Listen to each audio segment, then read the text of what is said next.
network. So you can see here I've got 3 working at the moment, and I've got these 3 outstanding ones, and what I intend on doing in the actual remaining 2.5 years of my PhD is to get these 3 things working, and that's about it. Okay, so I'm not being completely serious, but I'm not. I'm only half joking at the same time. I'm especially proud of this Ubuntu one, by the way. That is not easy to set up on the James Cook University network. Okay, so this is progress of sorts. These are all ideas that sort of came up at various points and have been thrown away in favour of the current proposal. So, for better or worse, I sort of took the breadth first search approach to topic selection, looked at quite a different number of things, and these were all ones that didn't quite make the cut. So a few months ago I submitted this paper. This was actually based on my honours work, which in many respects has seeded the work I'm currently doing now for my PhD. So during my honours I was actually looking at peer-to-peer content distribution networks, and there was a couple of sort of pain points in that have really led to the work that I'm now doing with content-centric networking. This paper was actually declined Monday this week, so for those watching the video, that would have been on August the 29th. So that was disappointing, but on the other hand, all of the reviewers provided a lot of constructive feedback about this, so we'll rework this paper and resubmit it. So it's not all doom and gloom. So we've chosen CCN as the conceptual framework and formulated the problem, and really that's been a lot of the effort, is coming up with a good problem definition and sort of framing it within something. So CCN's given us the ability to say, okay, we've got other people, very well respected people that are working on this problem of making storage intrinsic in the network and being able to do secure caching at the packet level, and that's really the salient feature that we want to harness from CCN in order to frame our own research questions which build on that. And of course we've identified the research data set, so we've got the JCU Wi-Fi trace to be working off for this project. Also, I don't want to go into too much depth, but there's also been an alpha release of something called JCU Nav, and essentially, don't go to it now, but go to it later. JCUNav.com is just basically an online map that helps you get around JCU. So here's a picture of JCU Nav. You'll see there's a little person icon there that shows where you are on the campus. It's based on the geolocation features of your device. And essentially you can select a building and it'll show you how to get there. So there's a little search feature. You can't see it in this picture. So I'll come back to how JCU Nav fits into the larger scheme of things very shortly. But firstly I want to Firstly, I'll get to this. This is the current compatibility status of JCU Nav. It's a web app. In all seriousness, though, it does actually currently work across all the major modern web browsers, but it is certainly alpha software. It's still fairly slow, and there's a number of improvements that can go into JCU Nav. So I'll discuss JCU Nav again shortly. Firstly, I want to go over the schedule, though. So the schedule can really be broken down into 3 components, and before I get started I should note that I'm actually going to try and go for the PhD by publication, so having an anthology of accepted publications as opposed to writing a complete thesis document. So the first stage of the schedule will be this, which is essentially to work on nodal encounters, which will be replicating the work done by some other researchers on other Wi-Fi traces. Now, the work they've done was done quite some time ago in different university environments. I think the most recent trace they used was either from 2007 or 2008. So we're looking at essentially just replicating their work of looking at when nodes encounter one another. And this is really the basic question of not even incorporating the packet data and just saying, look, if we had to pick out 2 nodes and they wanted to send some unknown message to each other, how long is it going to take for that message to have a chance to actually percolate throughout the network from one node to the other?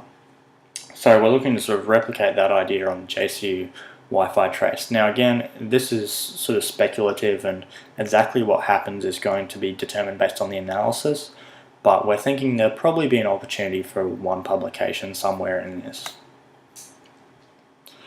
So the second stage is where we start actually integrating the actual packet level data trace into our analysis, and we have this simplified model I talked about earlier in my first research question. So this is a model where we say, okay, everybody's got unlimited cache space and all devices are participating. So this is doing this analysis.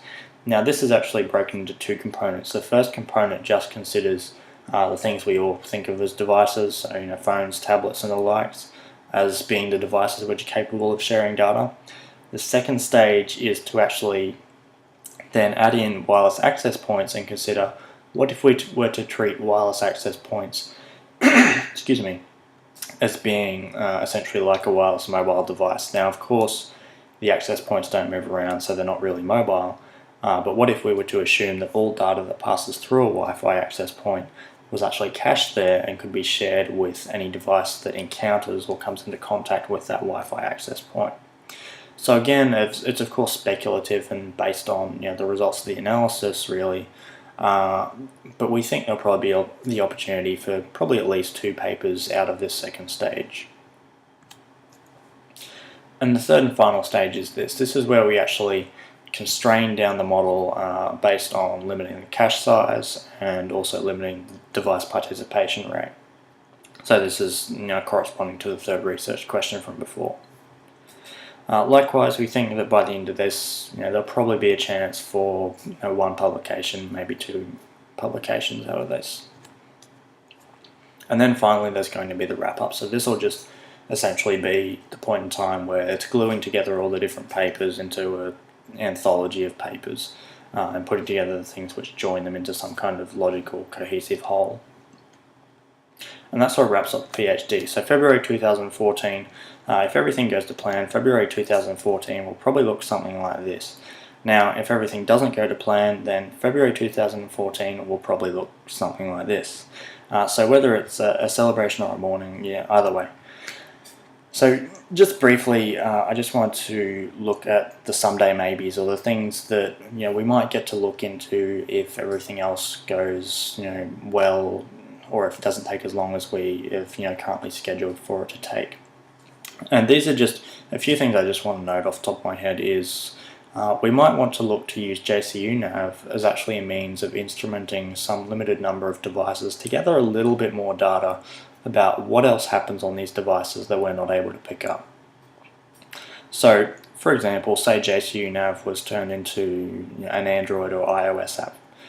If we were then able to say to users, look, we're researchers, we want to provide you with this useful application so you can find your way around campus, but we're also interested to know, for example, other phones that your phone encounters, either via Bluetooth or Wi-Fi, for example. And also things like how much data you're downloading over your cellular network, whether that's the same kind of data that you're getting over the Wi-Fi network.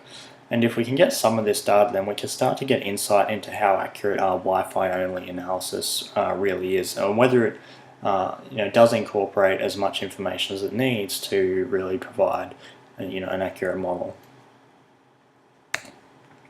So budget. I don't want to speak too much about budget other than to say that it shouldn't be too much of a problem funding for everything. So, sorry. By far, the most expensive thing is probably going to be just the cost associated with conferences, so travel, accommodation, actual price of conferences themselves, and the other things are really quite small in comparison.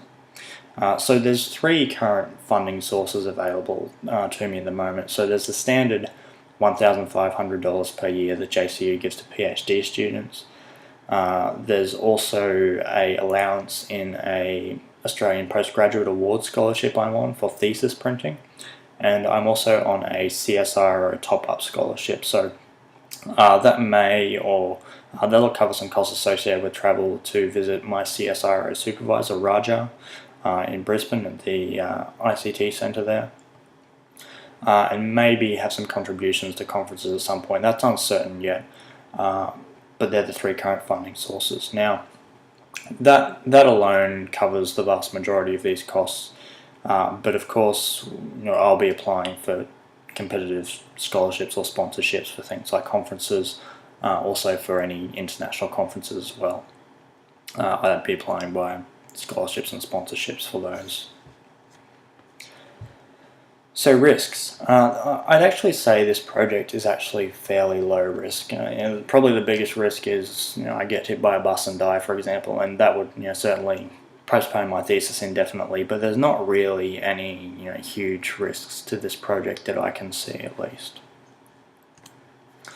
It's really going to come down to the diligence of the student, which means, not playing too much Angry Birds and getting the work done. And that's essentially it. So that's all I have for you today. If you'd like to contact me, there's my high-tech contact details and also my low-tech contact details. Here are my supervisors below. So we've got Ian is my principal supervisor at James Cook University, Bruce is my associate supervisor at James Cook University, and Raja is my co-supervisor at CSIRO. So thank you very much. That concludes the internet version of my confirmation of candidature presentation.